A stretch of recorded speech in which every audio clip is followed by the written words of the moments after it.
Hoy vamos a recorrer el último trecho de nuestro largo viaje a través del espacio y del tiempo por países y continentes en busca del origen de las bibliotecas.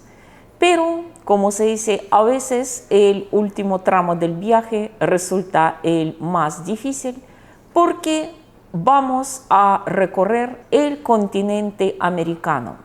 Más exactamente, todo este vasto mundo que era América prehispánica, América precolombina, América anterior de la aparición de los europeos. Podemos encontrar ahí las bibliotecas en el sentido tradicional de la palabra, como en el mundo antiguo. El problema consiste en que, aunque en América existían numerosas culturas brillantes, originales, sin duda alguna muy interesante para los investigadores, pero en su mayoría eran unas culturas ágrafas o orales, es decir, cuando toda la herencia narrativa, los mitos, las leyendas, las historias de las antepasadas se transmitían en forma oral.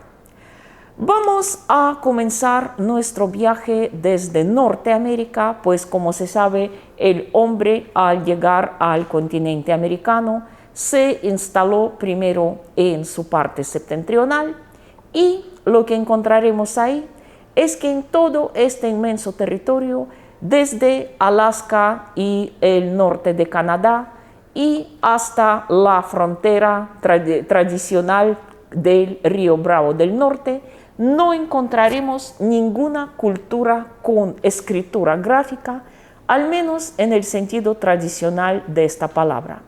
Los indígenas norteamericanos han creado un amplio folclore muy rico, muy interesante, pero todo de forma oral.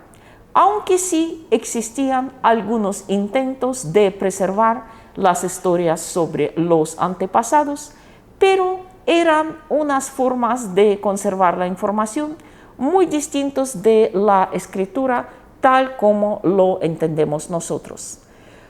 Se conocen, por ejemplo, los wampum, una especie de cinturones o cordones parlantes, como los llamaban, con símbolos que podían representar algunos momentos claves de la historia de una persona, de una familia, de un linaje o de una tribu entera.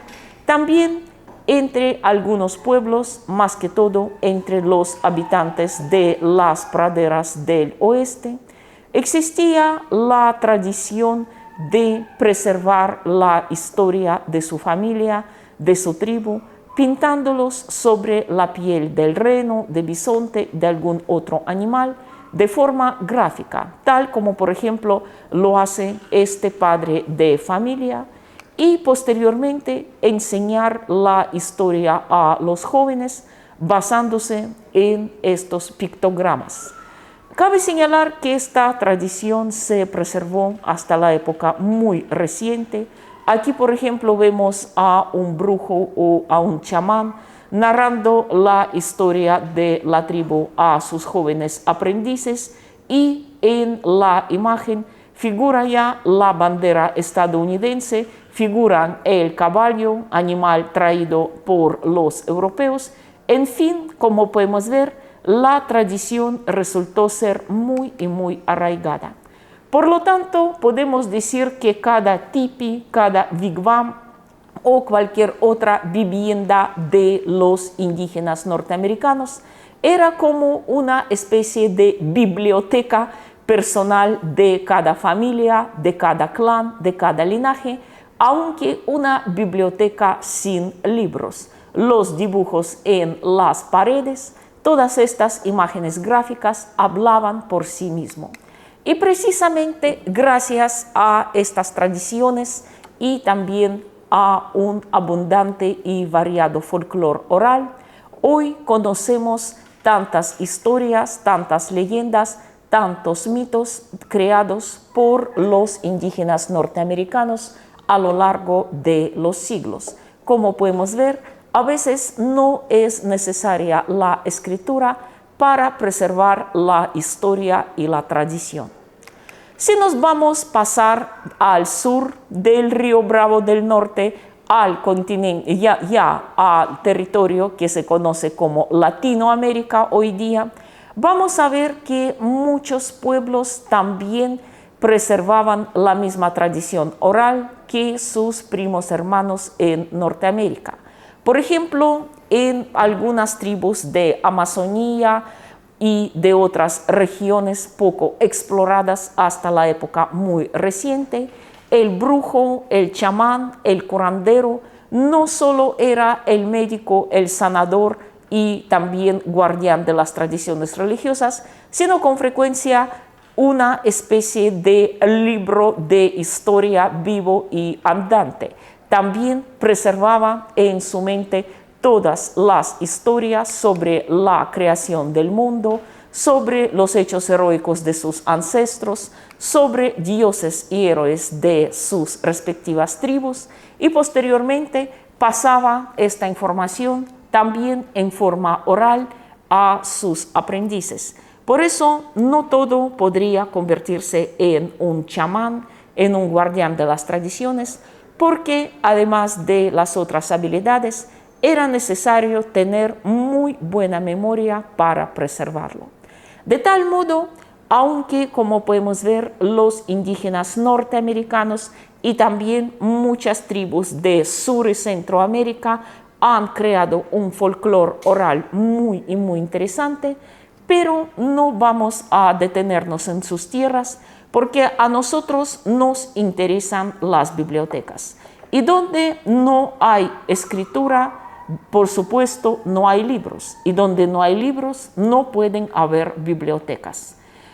Por lo tanto, debemos restringir nuestra área de búsqueda con las tierras donde realmente existían sociedades avanzadas que por lógica deberían poseer la escritura.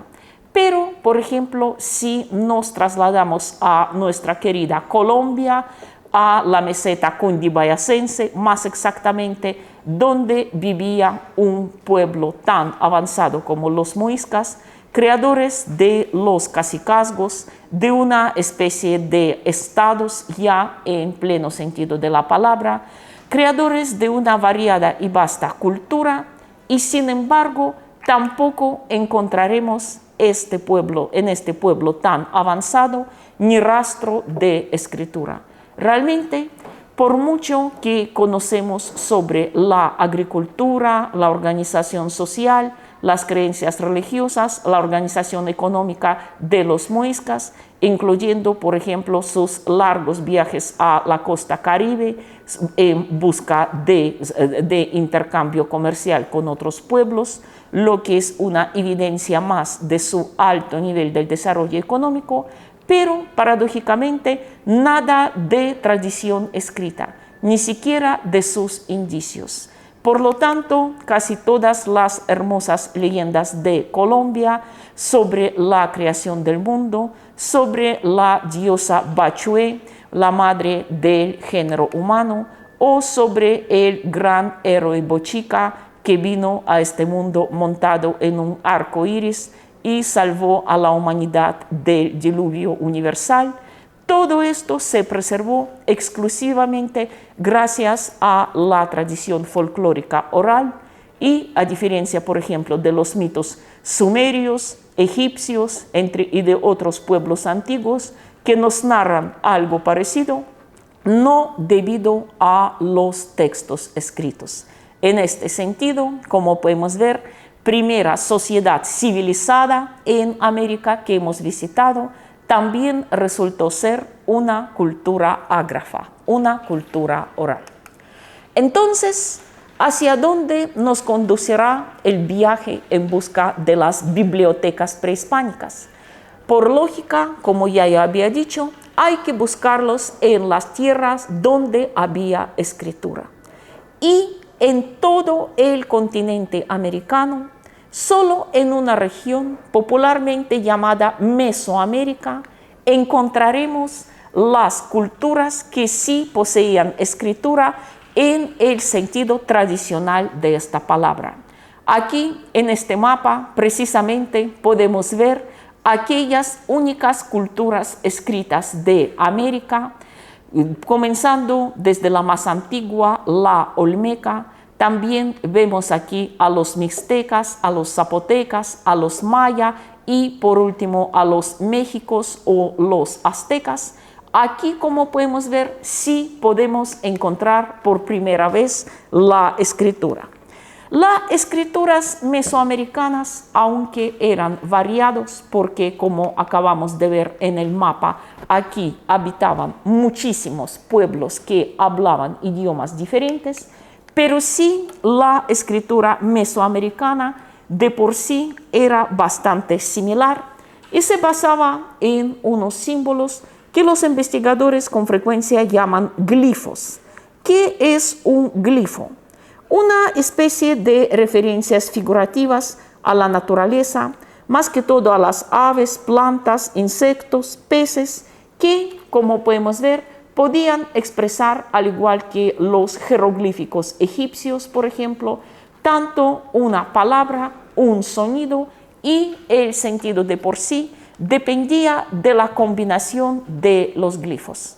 Si queremos rastrear la escritura mesoamericana desde sus orígenes, la primera civilización, el primer lugar que debemos visitar es el área cultural de los olmecas.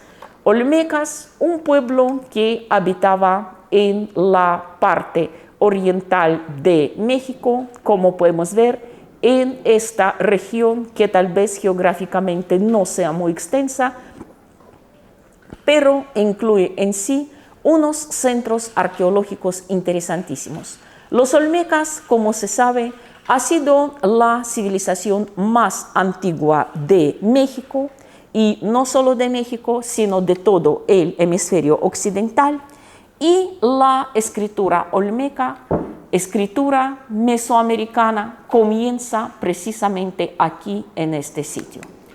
Actualmente se conocen dos tipos de escritura olmeca y cabe señalar que un hallazgo reciente ha cambiado la visión de los científicos acerca de esta escritura. Lo había envejecido muchísimo más. La escritura tradicional, la así llamada epiolmeca, un sistema basado en silabarios y logogramas usadas en todas las zonas costeras del Golfo de México entre aproximadamente los años 500 a.C., 500 después de Cristo. Y cabe señalar que fue precisamente esta escritura de la cual más se conoce. Pero también en el año 1999, en el estado mexicano de Veracruz, fue realizado un hallazgo arqueológico que envejeció, si podemos decir así, la escritura mesoamericana en muchos siglos más. En un lugar llamado Bloque de Cascajal, aquí podemos ver su réplica, fue encontrada unas inscripciones olmecas hechas también con unos glifos, pero unos glifos mucho más primitivos que anteriormente vistos. Eran una especie de las referencias a algunas oraciones, lo más seguro, de carácter religioso, y esta escritura, la escritura conocida hoy como jeroglífico olmeca, su edad, según los estudios aproximados, es de casi 3000 años antes de Cristo. Por lo tanto, podemos decir que las inscripciones sobre el bloque de Cascajal son igual de antiguos que los sumerios y los egipcios. Pero como este hallazgo se produjo en una época relativamente reciente, como yo ya había dicho, prácticamente en el último año del pasado siglo XX, aquí todavía hay mucha incertidumbre acerca de aquella escritura jeroglífica o proto-olmeca, como la llaman. Mucho más conocida y mejor estudiada es la escritura epiolmeca, conocida más que todo gracias a esta estela encontrada en Tres Zapotes, un yacimiento arqueológico olmeca muy famoso, y podemos decir que precisamente fue esta escritura epiolmeca como aquella fuente de inspiración en la cual posteriormente se basaron las escrituras de otros pueblos mesoamericanos. Por lo tanto, no será una exageración decir que este tipo de escritura epiolmeca había sido para los pueblos de América, de México más que todo, lo mismo que la escritura sumeria para los acadios, los babilonios, los caldeos, los asirios y los demás pueblos de Mesopotamia y Próximo Oriente. Ahí los primeros fueron los sumerios y aquí en el continente americano los olmecas. Sobre la escritura olmeca, como yo ya había señalado, se basaron los sistemas de escritura de muchos otros pueblos americanos. Se considera que la segunda escritura por su edad, por su, digamos, antigüedad, es la escritura zapoteca. Aquí en este mapa precisamente podemos ver el área cultural de los zapotecas. Ellos eran vecinos un tanto más tardíos de los olmecas, habitaban más al sur de ellos, más que todo en el territorio del estado actual de Oaxaca. Y aquí podemos ver las ruinas del Monte Albán, la metrópoli zapoteca más famosa. Y en cuanto a la escritura de los zapotecas, aquí precisamente podemos ver unas inscripciones procedentes de ahí mismo, del Monte Albán, en el territorio del actual estado mexicano de Oaxaca, y como podemos ver, también es una escritura a base de glifos bastante parecidos a los escritos proto-olmecas. ¿Cómo podemos ver los paralelos entre la escritura epiolmeca y la escritura zapoteca? Son más que evidentes comparando todas las estelas conocidas, solo que la escritura zapoteca es mucho más reciente. Se considera que las inscripciones zapotecas más antiguas se datan aproximadamente con el año 400 a.C. También antiguos, pero tal vez no impresionan tanto estas fechas comparados con la historia de la escritura en el Próximo Oriente o en Egipto. Otro pueblo que vamos a visitar en nuestra búsqueda de los orígenes de la escritura y las bibliotecas serán los mixtecas. Ellos se ubicaban geográficamente cerca de los zapotecas y cabe señalar que ellos inicialmente también escribían sobre las estelas de piedra, usaban también la escritura muy parecida, pero también fueron los primeros en fabricar los así llamados códices y por lo tanto aquí sí nos encontramos con los primeros libros ya en el sentido tradicional de esta palabra. Ahora vamos a hablar un poco ya no de la misma escritura, sino de sus soportes y cómo eran aquellos primeros libros americanos, en qué materia se fabricaban, cómo se escribían.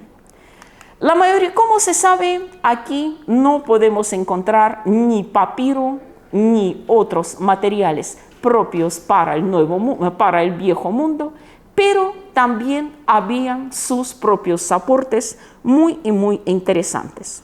Cabe señalar que inicialmente prácticamente todos los códigos se escribían sobre la piel elaborada de venado, una especie, digamos, de pergamino americano, aunque aquí no había ganado vacuno, pero la piel de venados también podía servir, aunque por supuesto cazar un venado no era una tarea tan fácil. Por lo tanto, muy pronto aparece un soporte mucho más barato, el así llamado papel amate, o como a veces lo dicen también papel jonote, debido a aquella planta cuyos corteza y fibras se utilizaban para fabricar este papel. Jonote es un árbol que hasta hoy día crece al sur de México y en Centroamérica, y hasta hoy día se utiliza bastante, más que todo para la cestería, pero también sigue fabricando papel de sus fibras. El aspecto de este papel amate o papel jonote es así. Como podemos ver, no se ve tan blanco como el papel tradicional y su consistencia es más bien parecida al cartón, pero también sigue para la escritura, y hasta hoy día en las zonas turísticas al sur de México y en Guatemala es una artesanía bastante divulgada. Como podemos ver aquí, un taller moderno de la fabricación de papel amate, y más que todo hoy día se utiliza para crear estas pinturas al estilo prehispánico que les gusta tanto a los turistas. Como podemos ver, es como una segunda vida de un material tan antiguo. Y en cuanto a los mayas, que sin duda alguna serán uno de los pueblos más conocidos y al mismo tiempo más misteriosos de toda América prehispánica, aquí sin duda también vamos a encontrar muchos aspectos interesantes. ¿Qué es lo que sabemos acerca de los mayas? Más que todo que su área cultural se ubicaban al sur de México, principalmente en la península de Yucatán, en Guatemala, en Belice y parcialmente también en algunas regiones de El Salvador y Honduras, aunque su influencia cultural se extendía por un área mucho más grande. Los mayas siempre nos fascinan y nos seguirán fascinando, no solo por ser el pueblo tan misterioso, tan avanzado para su época, por su curioso aspecto, por sus curiosas pinturas, por su forma de vestirse, de adornar su cuerpo, que a nosotros nos parecería extravagante, por su famoso juego ritual de Tlachtli, sobre el cual se había escrito tanto, un juego que podemos decir era como una mezcla de baloncesto y fútbol americano, y en ocasiones, cuando tenía carácter ritual, se convertía en un deporte sangriento, tenebroso. También nunca dejaremos de admirar sus capacidades astronómicas. Como se sabe, los mayas eran los creadores del calendario astronómico más exactos de lo que se conocen, y también de sus profecías, una de las cuales, la del supuesto fin del mundo el año 2012, nos había atemorizado tanto, aunque en realidad los mismos mayas afirman que un mundo no puede terminar, que el desarrollo es cíclico y que su famosa profecía hablaba exclusivamente del fin de un ciclo temporal y el inicio del otro. Pero, ¿qué es lo que sabemos sobre la escritura maya? La escritura maya sigue guardando todavía muchos misterios, muchos enigmas. Por ejemplo, ¿dónde y cuándo surgió? Para eso, si queremos rastrear los orígenes de la escritura maya, vamos a visitar la cueva de Nachtunich en la frontera entre Belice y Guatemala. Aquí precisamente vemos una entrada en esta cueva, y sobre sus paredes fueron encontrados unos grabados, unas pinturas que se datan aproximadamente al siglo III a.C., que representan algunas escenas de Popol Vuh, aquel libro legendario de los mayas todo un compendio de su historia y mitología. Las imágenes de por sí son muy interesantes, como por ejemplo esta, donde aparecen los famosos gemelos divinos, Xbalanque y Hunahpu, personajes centrales de Popol Vuh, pero a nosotros más nos interesan ni los dibujos por sí mismos, sino esta inscripción, el nombre del artista que había representado estas imágenes. Prácticamente podemos decir que es una firma que le otorga los derechos de autor sobre estas pinturas. Es la primera escritura, primera inscripción maya conocida en la historia. Se data aproximadamente con el siglo III a.C. y como podemos ver aquí, es muy parecida también a la escritura epi-olmeca. Más tarde, las excavaciones de los centros arqueológicos tan famosos como Palenque, de donde proviene este bajorrelieve con glifos maya. En Copán, aquí podemos ver, por ejemplo, una estela procedente de este lugar en el territorio de actual Honduras, o en Tikal. Todas estas bibliotecas grabadas en piedra, si podemos llamarlo así, nos muestran cómo con el paso de tiempo iba perfeccionándose la escritura maya, cómo se cambiaban aquellos glifos de aspecto tal vez un tanto borroso, un tanto incierto, a todas estas perfecciones del símbolo. Pero las estelas de piedra todavía no son libros. Y en cuanto a los libros, aquí los mayas, al igual que los mixtecas, habían creado toda una serie de códices, el más famoso de los cuales es sin duda alguna el Códice Dresden.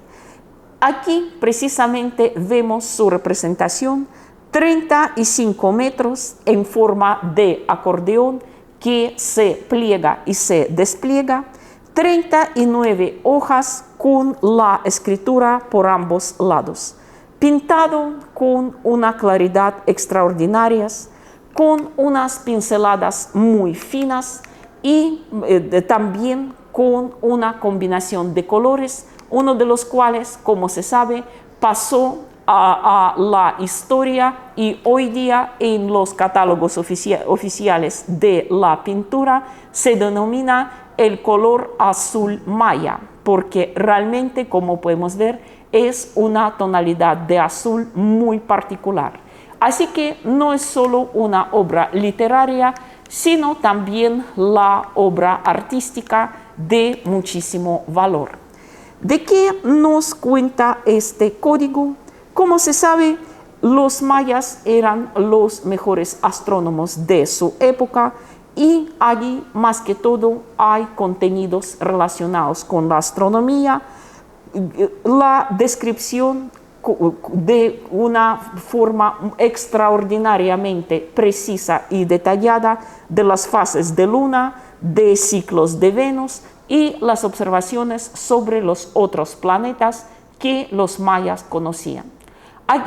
¿Cómo se hizo posible descifrar todo eso? Aquí precisamente vemos cómo ahora se preserva este código en el Museo de la Biblioteca en la ciudad alemana de Dresden. Y aquí vemos un monumento al hombre que pudo haberlo descifrado. El lingüista ruso Yuri Knorozov, cuya estatua, cuyo monumento se alzará por siempre en las puertas del Museo Maya en la ciudad de Mérida. Para mí esto es un honor, recordando que Knorozov era mi compatriota, un gran ruso debido a cuyo esfuerzo nosotros hoy podemos leer los textos mayas.